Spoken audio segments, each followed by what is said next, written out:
Nina besilo siyakhuleka kuyindaba ze1KZNTV nifundele uphilano kaCebekhulu sanibonana. Nanzo ke zona ihlokwana zethu esidinga ezihamba phambili namuhla. Owasemngeni uholwa Yintsha. Yabafundi kanye neme ngokwenzeka ezikoleni kanti yaqhubeka imigubho yosuku lwentsha. Lo liphini lemeya kumasipala uMngeni ophinda bengomunye abahola basebancane kakhulu ukuphatha kuhulumeni uSandile Mnikathi. Uthi politiki wayeqala sesikhungweni semfundo ephakeme kanye ke nawo kimeya kulo masipala uChris Purpose. Umnikathi uthi ke okwamsiza kakhulu kwenza ke iziqu zepolitical science kanti uthi kuba ke ngumuntu ofundile uma kuyipolitiki kuyasiza kakhulu njengoba uthi kuyasiza ekutheni ukwazi ukuthatha ke inqumo eziphusilwe emkhandlwini ikakhulukazi ngokwezezimali. Iphini lemeya kumasipala uMngeni uSandile Mnikathi nosabambe njengemeya okwamanje njengoba imeya uChris Purpose ephesheya kwezilandle ngokomsebenzi uthe wangena kwipolitiki esafunda enyuvesi. Ubekhuluma neziko le1KZNTV njengoba kubungazwa usuku lwentsha namhlanje. Ngaqala ngisafunda eUKZN kwi campus yaseMaritzburg. Sangena kwinto ekuthiwa iDASO okumele uDemocratic Alliance Student Organization. So vele ngade ngifunda yona ipolitical science ezombusazwe khona eUKZN. Inhloso yami kwawukuthi ngiqhubeke nje ngibhale, ngangifisa ukuba intatheli. Ngagcina sengene kulezi politiki. So ngicabanga ukuthi yaqala khona ke uthando lwami lepolitiki kodwa ngisho ukuthi kwaqala before njengoba de sengishilo ngikhuluma empophumeni. Isikhathi esiningi izidingo ngqangi bezingafika emphakathini. So yiloko kwangenza ukuthi ngingene kuzo zepolitiki nokuthi ngifunde ipolitical science. Kwasho ukuthi ngaqhubeka ngangena kuhlelo leDA elibizwa ngeDemocratic Alliance Young Leaders la khona abahola abasha. So nakhona ke ngicabanga ukuthi ikhona ke la ngaqala khona ukungena kwipolitiki kakhulu ngoba ngagcina sengikhethwa ezikhansela ngo2018. Ngaqhubeka ke ezikhansela kade ngisebenza endaweni yaseMthulini ngiyi-PR councillor ngithi amakhansela amabili khona lethiwa iPR masikuba khona lethiwa ward. Kuhamba isikhathi sagcina sesiwinile ke la ward lelo.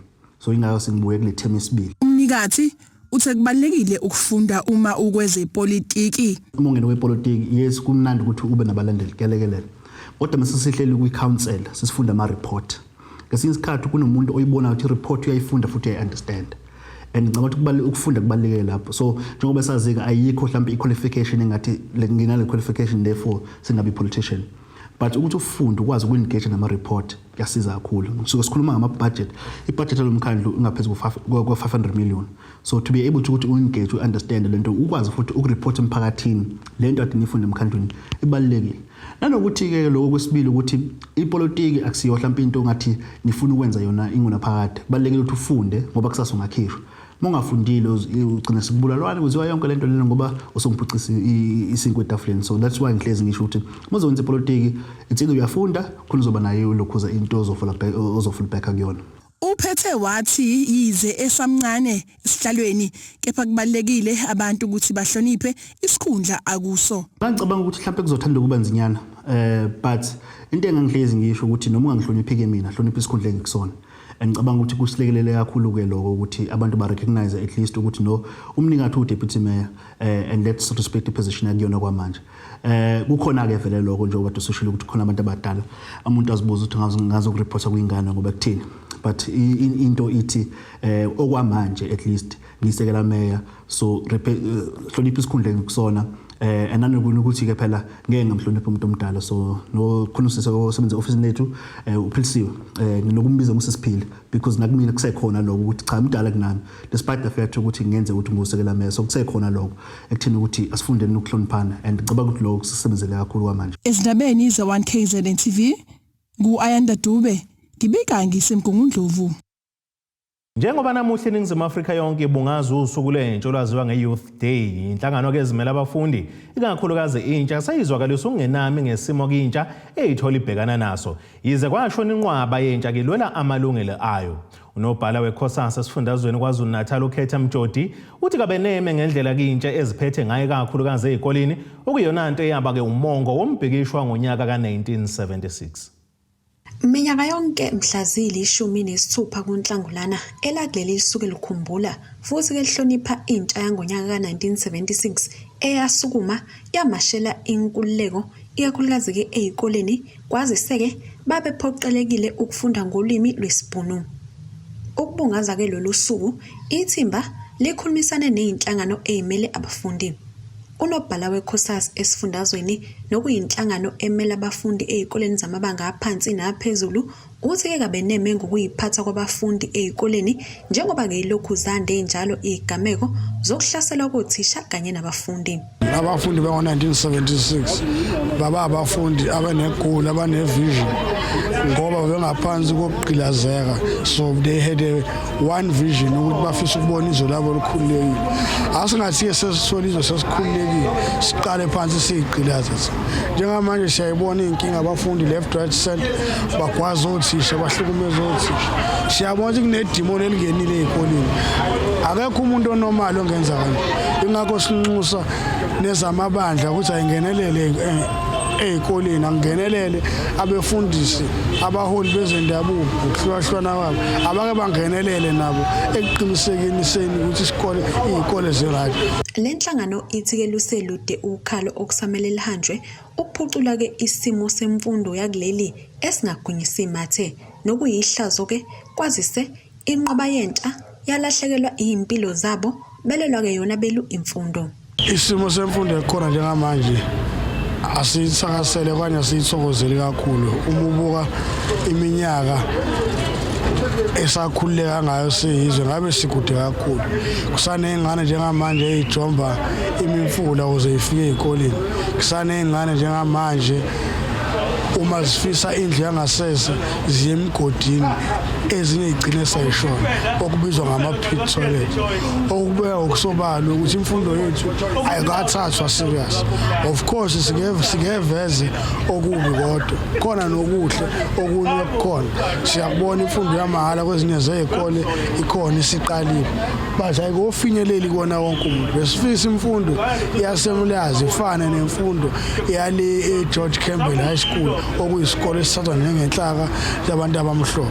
So besifisa ukuthi imfundo yethu kube imfundo e-equal efana njengazo zonke iy'ngane. Phakathi kwey'ngqinamba ey'bhekene nentsha yamanje ukwantuleka kwamathuba omsebenzi, ukukhulelwa besebancane, ubugebengu, kanti-ke basolwa kakhulu ngokucwila ey'dakamizweni. Intsha ngalesi samanje isiyishaya indiva izinto ey'lethelwa ukusiza zona yona intsha or either izinto engabe intsha iyayikhulumisa ezizohamba iphinde zisize yona.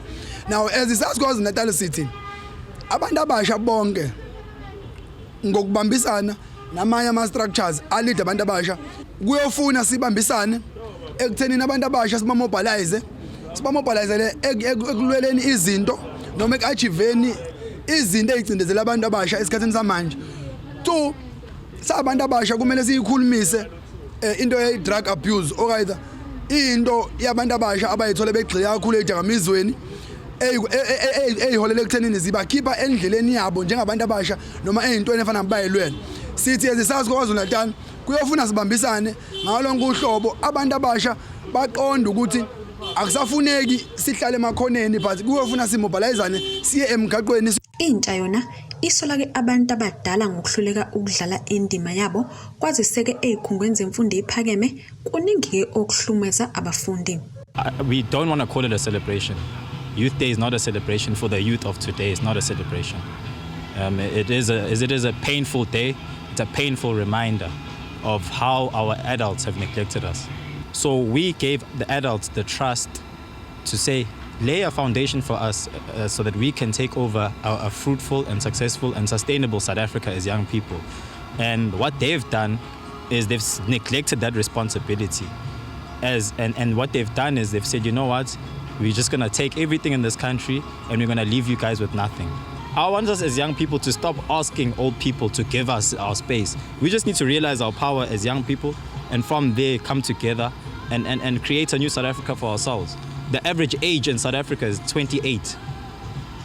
About 60% of the population is young people. So it's a country that is run by young people, but yet at the same time, old people that are in the minority are making decisions that are hurting the majority of the country. So my message to young people is let's come together. Hey, let's come together. Let's put everything aside, whatever differences we have. Let's just come together on the fact that we're young people. KZNTV, ubikuntom khona mvubu, EZIKOLENI. Nakuba kuqhubeka ukugujwa kosuku labantu abasha, umphakathi waseNingizimu Afrika uzwakalisa ukwesekela ukubungaza lolu suku, kodwa abantu abasha uthike basabhekene nenselelo yokwentuleka kwamathuba omsebenzi, ungameleleki enqunweni ezithathwayo enhlakeni ezahlukene ezibathinta ngqo nsuku zonke. Mina indaba ya June 16 ngicabanga ukuthi ibalekile ngoba isikhombisa la siphuma khona, nabokhokho bethu ogogo la bephuma khona. Kodwa manje kulo 2022 sikuona ku-21st century kunzima because imisebenzi ayitholakali, nabantu begraduate imisebenzi abayitholi. So abantu abasha babhekene nama-challenges amaningi, bazama ukwakha amakhaya ukuphusha leyo nto. So ibalekile lona, kodwa futhi manje nathi thina sesikhulile asay-celebrate ngendlela. So ekwenzeni lokho nathi sisephutheni ngoba le genge silandelayo noma i-generation elandelayo ngeke bayikhumbule, ngeke bayazi, and izogcina selifile lo suku. Sekusuku nje lokuthi nje i-holiday, but i-importance yalo seyingekho kahle kahle. So cha, umuntu ngabe mhlambe ulahlekisa umlando uma engase uJune 16 awusamele ukucelebrate. Yebo ke kona sikhona izinqinamba mhlambe njengabantu abasha esibhekene nazo. Ngicabanga ukuthi umbiko wangamumva nje uthi isibalo sabantu abangaqashiwe sihleli ku-66.5% abantu abasha. Kodwa lokho akukushintsha ukuthi asicelebrate intsha ya 1976 nagendlela eyaba brave ngayo ukusilwela. Okusho ukuthi sisekhona sesikhulu isidingo, but into esengiyibonile ke manje eyenzekayo, abantu abaningi bakhethe ezemidlalo kakhulu ukucelebrate noma ukubungaza ilanga langa June 16, okuyinto enhle kakhulu esiyincomayo ngoba ayigcini nje ngokukhuluma ngento ngosuku olulodwa kuphela, kodwa iphinde ibathuthukise futhi kuzona zomdlalo. Mina ngokubona kwami uJune 16 kusamele sobungaza sibantu abasha ngezizathu ezithile, ngoba ngoJune 16 sibantu abasha sihlangene isikhathi esiningi, but ngoJune 16 la sihlangane khona sikwazi ukwenza izinto ezikhulisa abantu abasha sibantu abasha. Kangokuthi mekunosuku kanje siyahlangana sibe nama program ahlukene, bakhona abana program abantu abamabhizinisi, kube khona ama program ezemidlalo. So ngalo ndlela uJune 16 uyayibuyisa liyanhlasa abantu nabasha. Kubalekile ukuthi usuku labantu abasha ligubhwe ezibe bungaza usuku labo olukhulu ngokuhlunyezwa kwabo akade kwenzeka ngoJune 16, ukuthi bahlangane bagubhe usuku labo kwenziwa ama-activities amaningi nje ukuthi bazikhumbuze ukuthi kakade behlukumezeka, kodwa manje esikhathini samanje sebe right, sebenenkululeko e-right manje, sekwashintsha. It's a new generation now. Ake sithi ishelele itolo umbukeli, siyabuya nezinye zindaba zethu.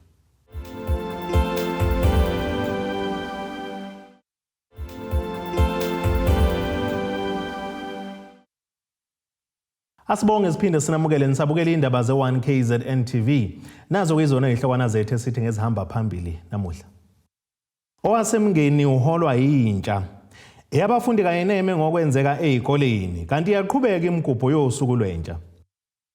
Amalungu omphakathi waseMatshantsundu eNkwaleni ngaseMelmoto ogwini eseningizimu kwaZulu Natal ngaphansi kwenkosi uThandazani Zulu abebhikishe ekhale ngokuthi ke kawahambisani nokumbiwa kwemayini yensimbi kule ndawo ngoba ibabulalela imfuyo yabo. Omunye olilungu lomphakathi uZethembe Zulu ekhuluma neziko lezindaba le1KZNTV uthi ukuba khona kwale mayini akubasizi ngalutho kunalokho kubalethela inkinga futhi akukho abakuhlomulayo bona bengabantu bendawo. Kuphazamisekile ukufunda nokufundisa esikoleni samabanga aphezulu iqoqa ubukhosi endaweni yaseMatshantsundu eNkwaleni enyakatho nesifundazwe kwaZulu Natal. Kulandela ke umbhikisho omphakathi wakule ndawo okhala ngokuthi ke awuhambisane nokwakhiwa kwemayini yensimbi kule ndawo njengoba bethi ke ike yasebenza ngaphambilini kodwa ke yaphinde yanyamalala ngaphandle ke kwezizathu, futhi ke ukuba khona kwayo le mayini kwabahlukumeza kakhulu njengoba ke kuvele kwafika abantu beqhamuka ke sebezosebenza endaweni bona ke beyizakhamuzi bengazange batshelwe noma baziswe ukuthi ke sezokwakhiwa imayini le ndawo. Ngomsombuluko bafikile la bazosifakela imayini ngenkane, bafike basidubula amahlandla awu6 emoyeni. Bathi bathunywe isilo mabesha, isilo samabandla bathi sona si-approve imayini. Bafikile la bazongena kungena imoto eziwu17 zezala. Manje ke thina sasa siyaphuma siyabuza njengoba ubona sasizobuza ukuthi lezi imoto ezingaka yiyapi. Base bethi siyabavimbela, sikaze sibavimba sibazi ukuthi bayapi.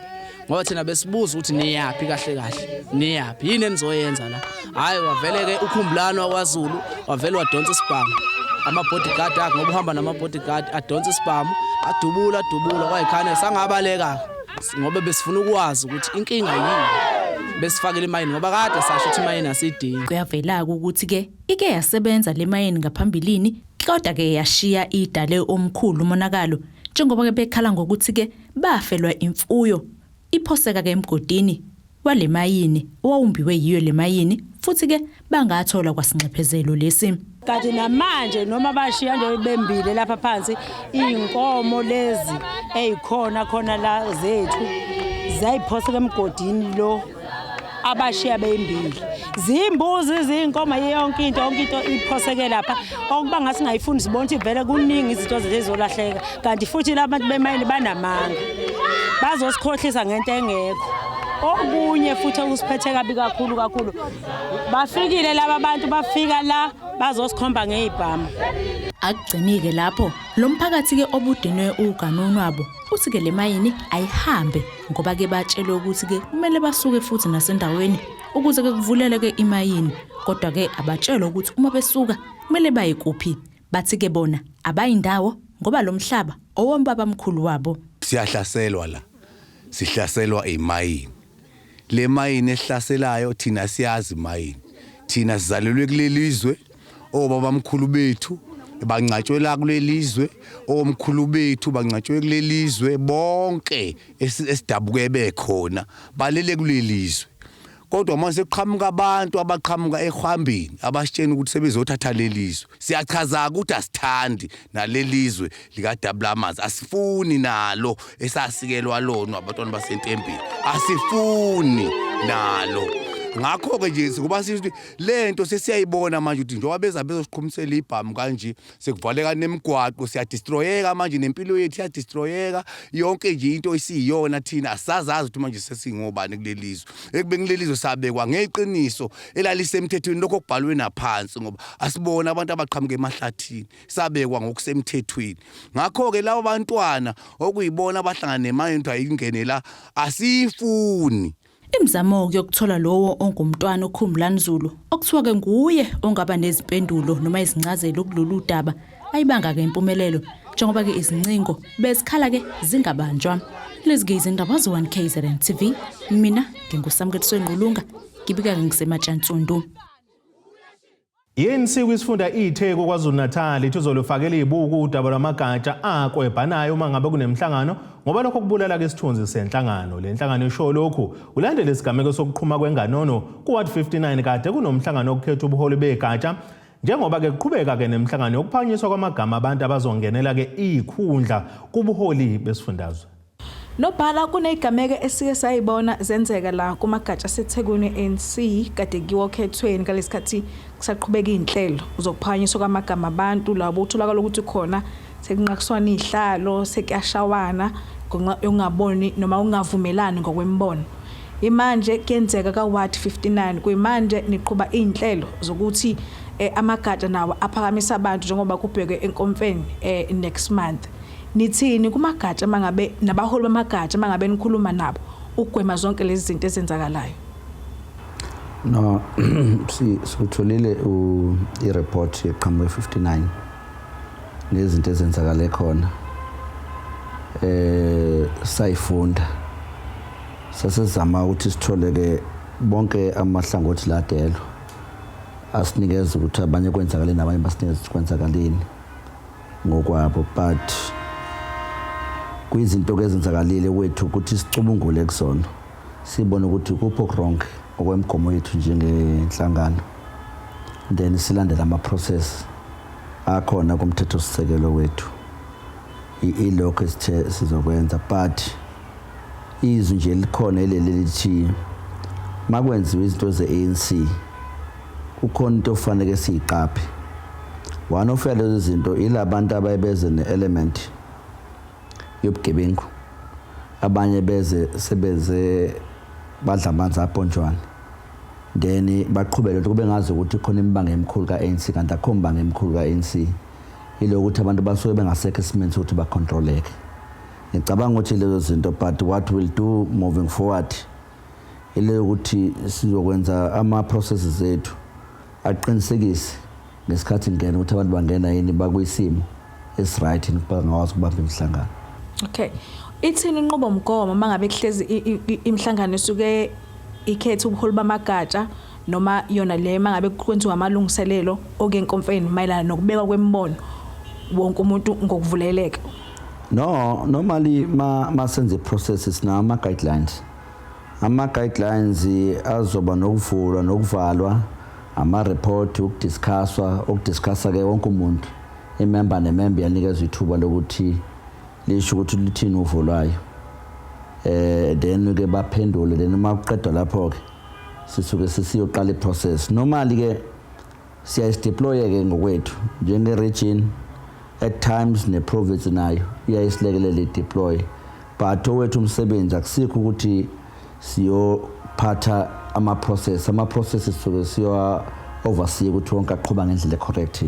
Okay, buzogcina uzobheka nje kutheni ni region esasha njengenkulu kweNC la kwiprovince kompa next month ngabe selina amagama abantu enophamisayo noma kusekubona amalungiselelo?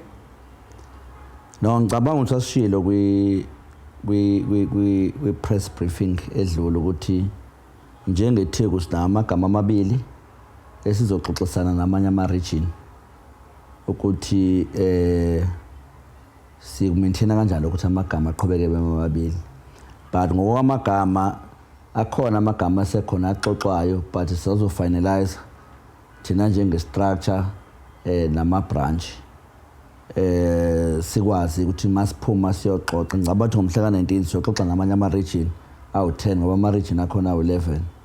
In fact akawona 11 awu-13 musohlanganisa i-Women's League ne-Youth League. Siyoxoxa nawo sithi ke nakho ke siza nawo nabanye njengamanye ama region nabo besho nabo beza nalokho nabanye beza nalokho, kodwa ke ey'ngxoxweni zethu kumnandi akusiyo wonke ama region athi ne-interest ukuza nabantu abafanele bebe kuma-official. There are very few, then there are very few. Then sobe sesikhuluma ukuthi ke sitrima kanjani sigcine sovuma ukuthi ubani okuyiphi position ubapho kuyini position, but also I must understand ukuthi ngoba ke kabi khona lo guide ama branch azophakamisa nje lokho akucabangayo, kodwa ke uma sesiqedile siyabiza futhi ama branch sifake report kona sixoxe nawo guide, but esingakuthembisa nje ukuthi uma siya kwi provincial conference iTheku will go there united. Ake sithi ishelele izitolo umbukeli siyabuya nezinye zindaba zethu.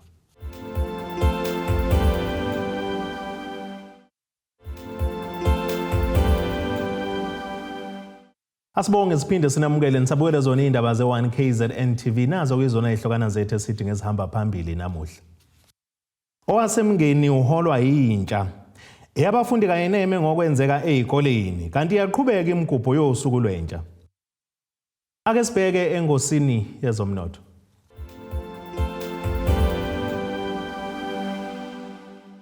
Iranda kuleli bizo R15.98 kuyidola laseMelika beku R19.22 kupondo waseBrithani libe ngu$16.77 kueuro yase-Europe. Intengo yegolide ime $1,820.86 ounce, kuthi intengo kayo ongahluziwe yona ibe ngu$121.17 umphongolo. Ake sibheke engosini yezemidlalo.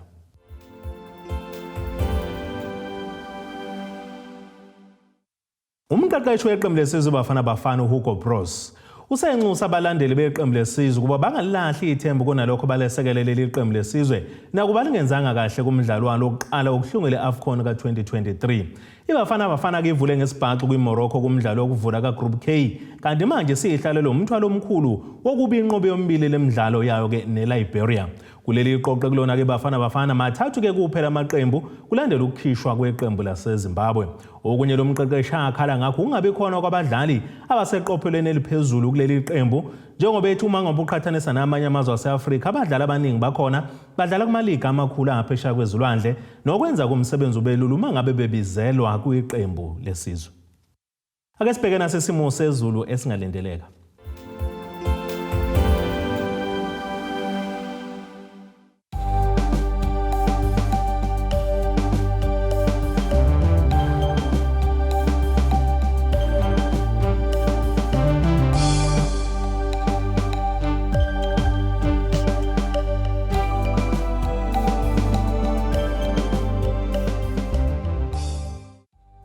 Nina benyathe emnyama kandaba ejame ngomkhonto ophezulu komzimvuba amampondo ayisabu kuyehlela zingake besiyiphaka namuhla kuze kube ngokuzayo khumu